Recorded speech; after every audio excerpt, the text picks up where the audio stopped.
Assalamualaikum warahmatullahi wabarakatuh. Salam sejahtera bagi kita semua. Shalom, Om Swastiastu, Namo Buddhaya, salam kebajikan. Perkenalkan, saya Agustina Kriswinda Buramare. Saya merupakan salah satu dosen di Fakultas Keperawatan Universitas Katolik Widya Mandala, Surabaya. Video ini saya buat dengan tujuan untuk memenuhi salah satu persyaratan sertifikasi dosen untuk dokumen pernyataan diri dosen dalam unjuk kerja Tridharma Perguruan Tinggi. Salah satu mata kuliah yang saya ampu adalah mata kuliah proses keperawatan. Mata kuliah ini merupakan mata kuliah wajib bagi mahasiswa keperawatan di semester 2, di mana beban studinya adalah 3 SKS, 1 SKS teori, dan 2 SKS praktikum lab. Mata kuliah ini membahas tentang asuhan keperawatan mulai dari pengkajian, diagnosis keperawatan, intervensi keperawatan, implementasi keperawatan, dan evaluasi keperawatan, serta membuat dokumentasi keperawatan pada berbagai tingkatan usia. Kurikulum mata kuliah ini disusun berdasarkan outcome-based education. Adapun capaian pembelajaran lulusan prodi yang dibebankan pada mata kuliah ini yaitu mahasiswa mampu melaksanakan asuhan keperawatan yang profesional di bidang keperawatan anak, medikal bedah, maternitas, kritis, jiwa, komunitas, keluarga, gerontik, manajemen, dan terutama keperawatan paliatif sesuai standar dan kode etik keperawatan. Adapun capaian pembelajaran pada mata kuliah ini adalah 1. Mahasiswa mampu menjelaskan konsep proses keperawatan. Yang kedua adalah mahasiswa mampu menjelaskan konsep penyusunan asuhan keperawatan secara nasional dengan menggunakan SDKI, SIKI, dan SLKI, serta secara nasional dengan menggunakan Nanda Niknok. Kemudian, yang ketiga, mahasiswa mampu menjelaskan konsep pengkajian keperawatan. Yang keempat, mahasiswa mampu merumuskan diagnosis keperawatan. Kemudian CPMK 5 adalah mahasiswa mampu menyusun intervensi keperawatan. CPMK 6 yaitu mahasiswa mampu menyusun implementasi keperawatan. Kemudian selanjutnya mahasiswa mampu menjelaskan konsep dan menyusun evaluasi keperawatan. Yang ke-8, mahasiswa mampu membuat dokumentasi keperawatan. Kemudian yang terakhir CPMK 9 adalah mampu menyusun asuhan keperawatan dalam bentuk kasus semu. Adapun referensi utama yang harus dimiliki oleh mahasiswa yaitu adalah buku SDKI atau Standar Diagnosis Keperawatan Indonesia yang diterbitkan oleh Persatuan Perawat Nasional Indonesia. Kemudian yang kedua adalah buku Standar Intervensi Keperawatan Indonesia yang juga diterbitkan oleh Persatuan Perawat Nasional Indonesia. Yang ketiga adalah buku Standar Luaran Keperawatan Indonesia yang juga diterbitkan oleh Persatuan Perawat Nasional Indonesia. Selain buku referensi tersebut, saya juga mengintegrasikan hasil penelitian dan pengabdian masyarakat saya sebagai bahan diskusi dalam pembelajaran. Komponen penilaian dalam mata kuliah ini yaitu yang pertama aktivitas partisipatif mahasiswa dengan bobot 10%, kemudian ada dari kognitif atau pengetahuan yang dapat dilihat melalui penilaian tugas dengan bobot 40%, kemudian ujian tengah semester atau UTS dengan bobot 25%, dan ujian akhir semester atau UAS dengan bobot 25% sehingga total penilaian 100%. Video yang akan saya tampilkan selanjutnya merupakan video pada pertemuan ke-7 di mana saya akan membahas tentang konsep diagnosis keperawatan. Oke, selamat pagi teman-teman semuanya. Pagi. Oke, bagaimana kabarnya hari ini?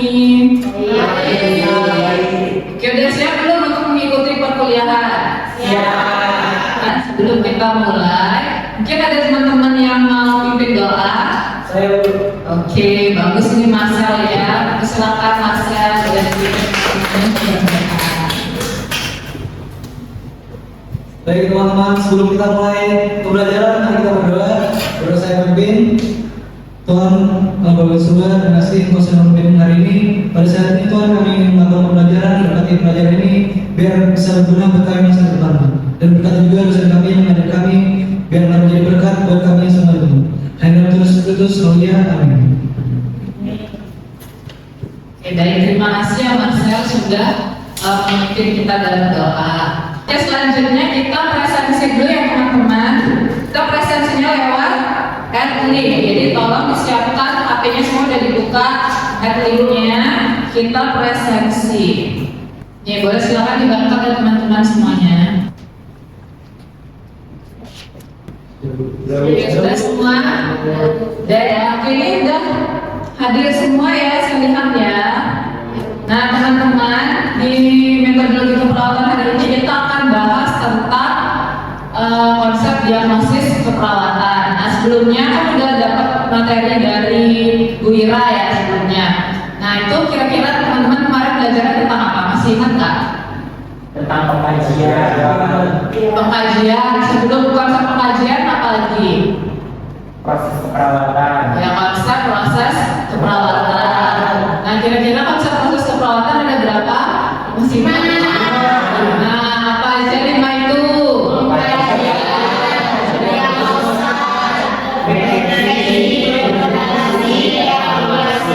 Oke, wah ini berarti bagus semuanya ya. Udah bisa konsep proses keperawatan 5. Nah, berarti kemarin juga udah belajar pengkajian. Lalu sekarang ke langkah yang kedua apa?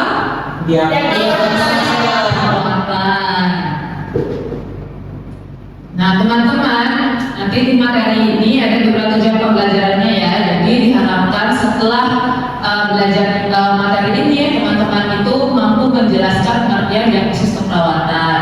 Kemudian yang kedua bisa jelasin tujuan dari diagnosis keperawatan itu sebenarnya buat apa sih. Kemudian perbedaannya dari diagnosis keperawatan sama diagnosis medis. Lalu nanti akan ada diagnosis keperawatan SDKI.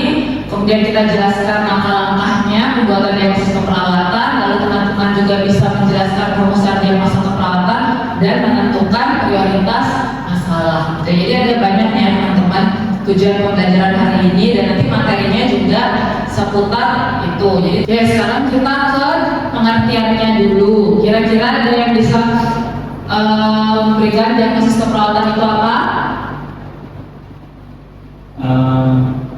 Masalah yang ada di masalah keperawatan pada pasien. Apa Reval? Coba ulang. Menurut saya diagnosis keperawatan itu tuh masalah keperawatan yang terjadi pada pasien. Masalah keperawatan yang terjadi di pasien. Yang lainnya mungkin ada? Ya, biologis.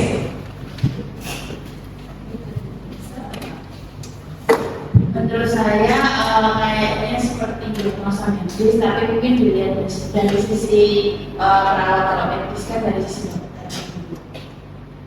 Oke, baik, terima kasih Reval dan Belgis. Ya, kalau tadi menurut Belgis, kalau diagnosis perawat itu yang dimiliki oleh perawat, kalau yang medis dari dokter. Ya, jadi dalam pengertiannya diagnosis keperawatan.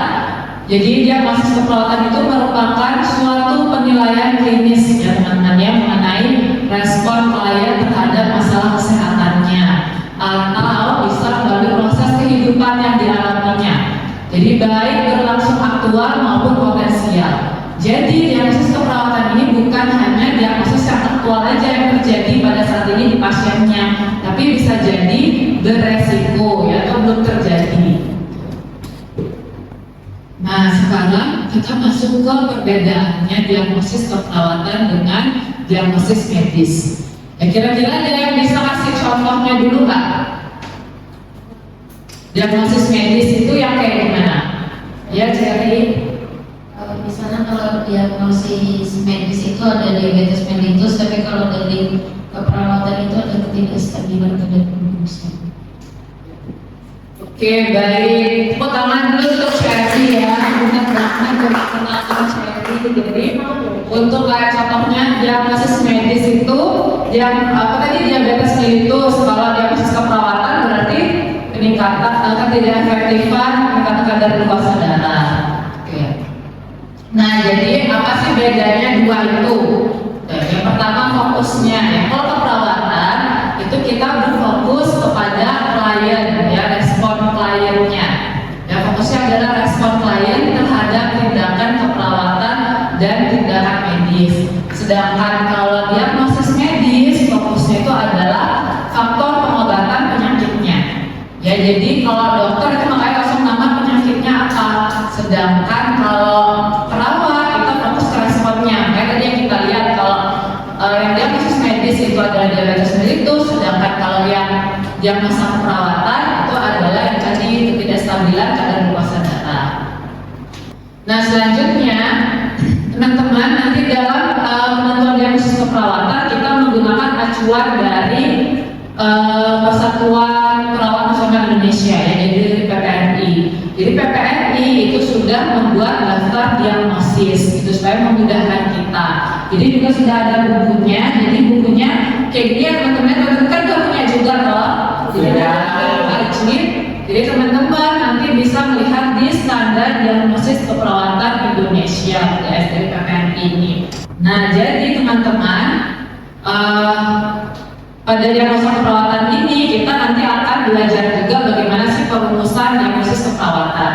Di SDKI kita membagi menjadi 2 diagnosis, di mana ada diagnosis positif dan diagnosis negatif.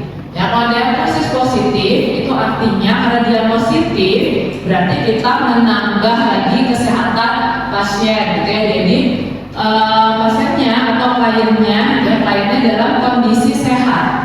Itu diagnosis positif. Jadi klien dalam kondisi sehat dan dapat menjadi kondisi yang lebih sehat dan optimal. Jadi kita harapannya mau membuat individu ini lebih sehat lagi. Jadi makanya namanya jenis diagnosisnya nanti yang masuk di situ adalah diagnosis promosi kesehatan.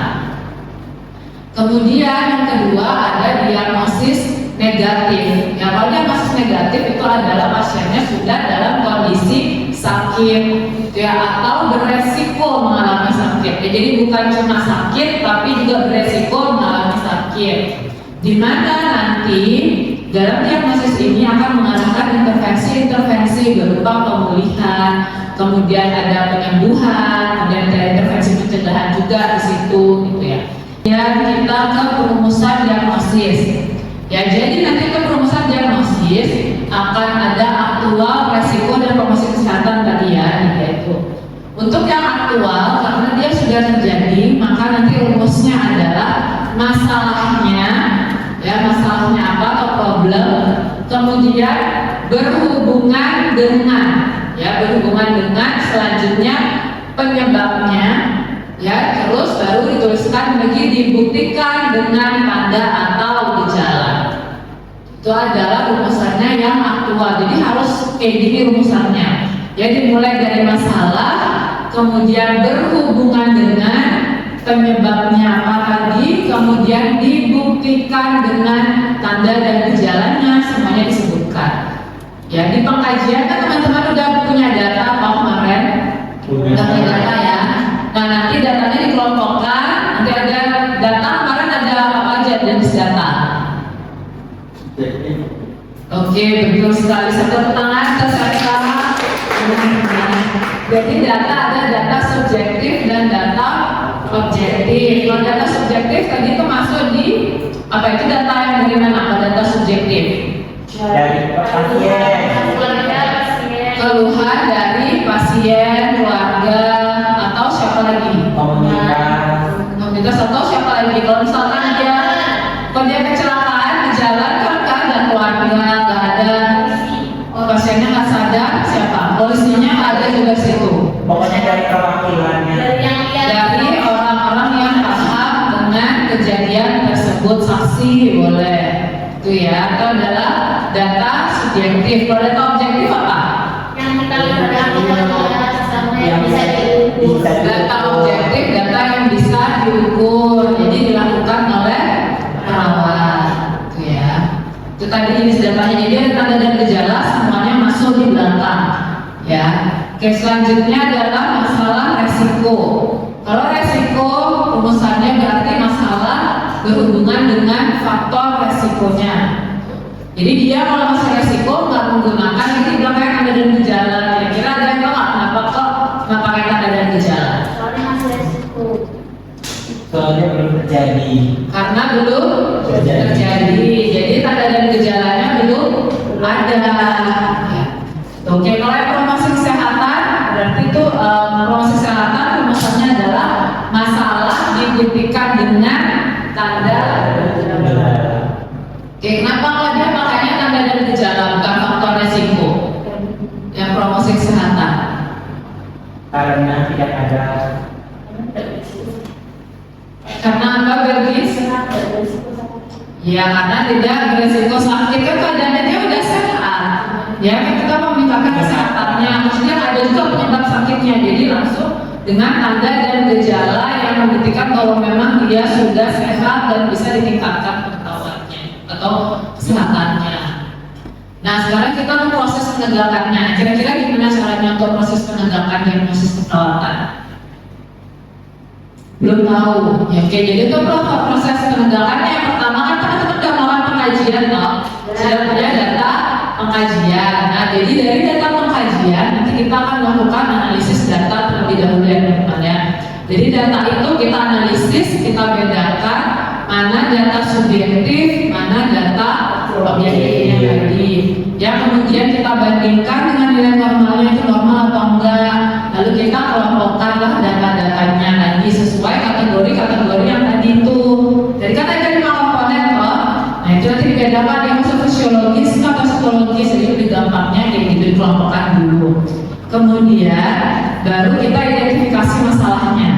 Ya, setelah kita tahu tadi udah dikelompokkan, kita identifikasi kira-kira itu masalahnya aktual kah, resiko atau promosi kesehatan. Kalau aktual tadi gimana ciri-cirinya? Sudah terjadi masalah. Kalau yang resiko, jadi belum ya resiko untuk sakit. Kemudian yang promosi kesehatan masih sehat, ya. Kemudian setelah itu kita ke perumusan diagnosisnya, silakan identifikasi masalah. Itu perumusan diagnosis tadi itu ya ada dia aktual, ada resiko atau promosi kesehatan. Nah, kita langsung ke penentuan prioritas masalah. Untuk penentuan prioritas masalah nanti ada standarnya ya Pak. Pasti pertama kita harus lihat dulu apakah itu mengancam kehidupan atau tidak. Itu penentuan prioritas. Nanti kan ada punya banyak tuh masalah keperawatan, misalnya lebih dari 3, 4 gitu ya. Nah nanti dilihat dari 4 masalah atau 3 atau 4 masalah itu dilihat mana yang paling mengancam kehidupannya.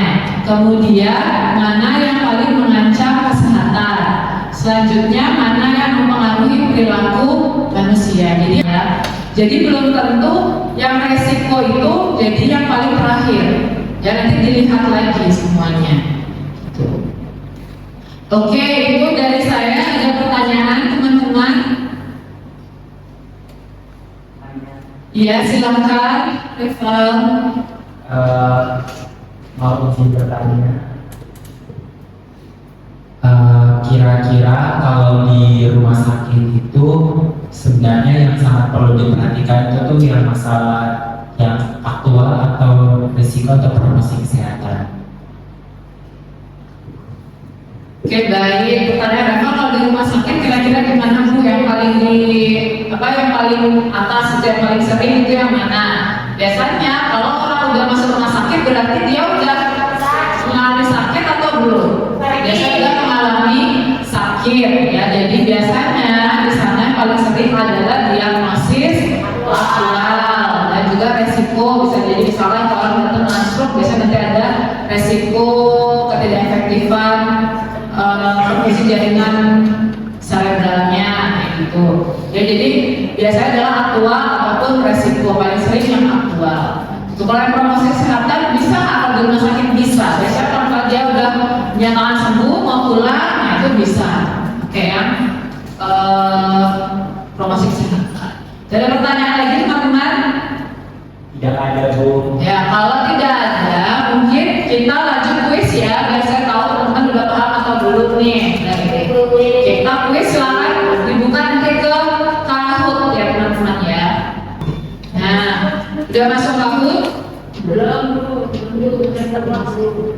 Jadi boleh ini di barcode termasuk game-gamenya. Apa itu?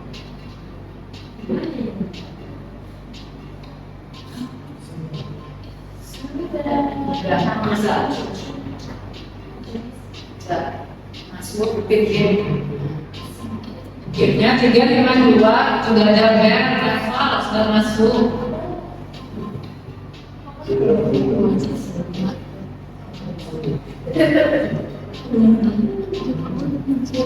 Nanti soalnya yang di sini ya, baru kalian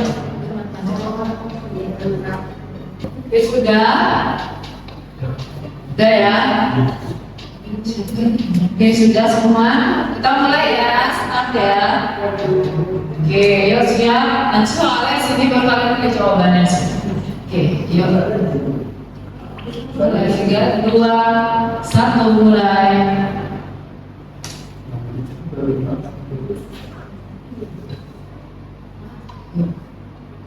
Ini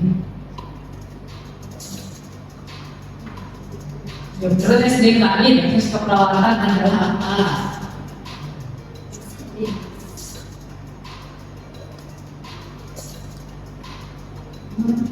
Satu. Oke, lanjut nomor selanjutnya ini siapa ini? Masih ada yang salah menjawab.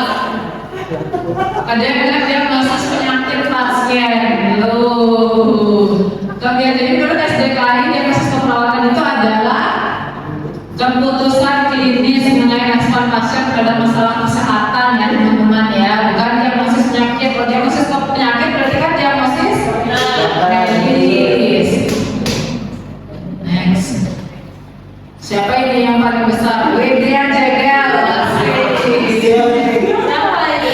Dia paling besar, dia benar dari jawabannya. Oke. Next, kita mulai ke nomor 2. Silakan. Seorang pasien mengeluh nyeri skala 7/10 dan 8 klinis. Jenis diagnosisnya sesuai apa? Sindrom. Apa ini harusnya?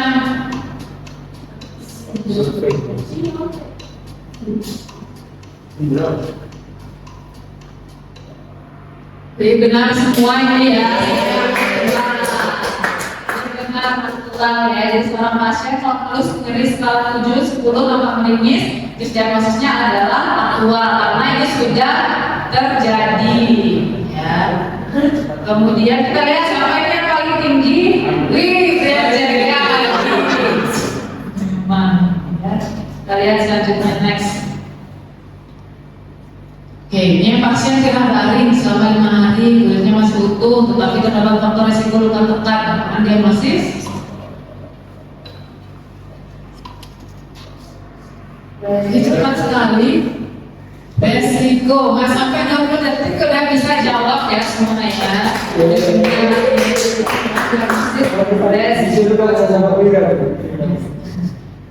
Ini siapa ini yang tinggi sekarang? Masih Brian Jegel memimpin. Ayo Bel, bisa ditingkatkan lagi menyalip Brian Jegel. Oke, lanjut. Pertanyaan nomor 4. Pasien mengatakan ingin belajar pola makan sehat agar tekanan darahnya terkontrol. Jadi diagnosis yang sesuai adalah cepat sekali. Ini juga ya informasi kesehatan, betul ya, karena dia sudah sehat dan menggunakan kesehatan. Nah ini juga Brian Jegel masih memimpin. Nomor pertanyaan nomor 5. Pasien mengeluh saya sesak napas dan sulit mengeluarkan dahak. RR-nya 3 kali 4 menit. Kondisi positif. Tentukan diagnosis perawatan apa. Cepat sekali ini siapa dari lebih cepat ya, cepat tuh. Next. Masih Brian Jegel. Next. Nah, ini lagi sama, masih tadi dengan kasus yang sama. Tapi yang ditanya adalah data subjektifnya yang mana?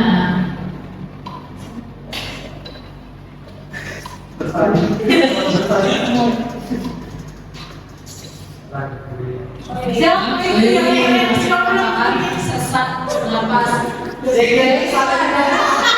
Siapa yang jawabannya 30 kali per menit? Udah langsung dia kemudian baca dulu. Jadi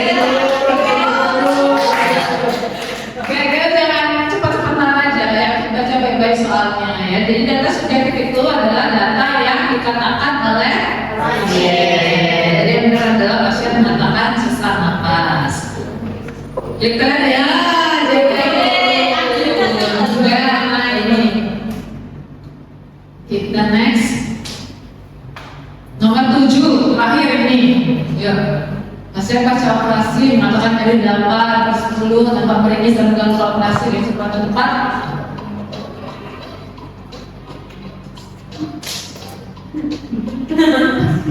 Siapa yang Aduh, siapa yang jawab psikologi?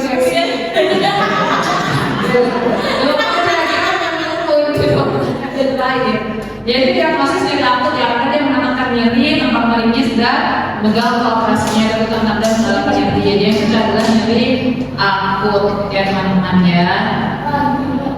Oke, sudah selesai semuanya dengan benar. Ini posisi 3. Posisi 2 dan posisi 1. Siapakah yang diri posisi 1?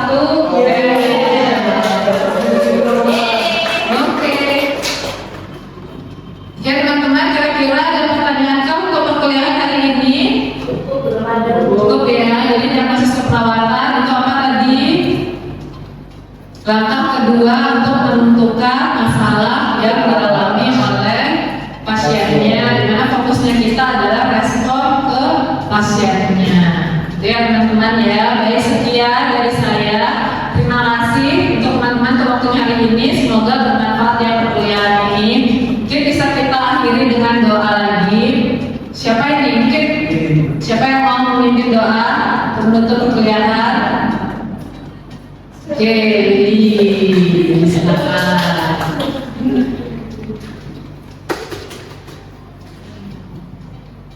Baik, sebelum kita menutup kegiatan belajar kita hari ini, mari kita berdoa. Saya akan memimpin secara Kristen dan bahwa yang lain mengambil saya. Allah yang Maha Baik, terima kasih ya Tuhan. Saat ini kami telah membesarkan seluruh pembelajaran kami dapat ilmu baru yaitu di rumah sakit perawatan. Dan kami boleh menerapkan ilmu ini dalam kehidupan kami sehari-hari. Dan dasar kami yang memberikan sudah kau berikan impact yang lebih lagi ya Tuhan. Ada di dalam nama Tuhan Yesus kami berdoa. Haleluya, amin. Terima kasih Lili. Oke, baik teman-teman ya. Nanti untuk materinya sudah saya submit di Adlin, boleh dibaca-baca lagi ya supaya bisa lebih paham lagi. Oke, terima kasih teman-teman semuanya.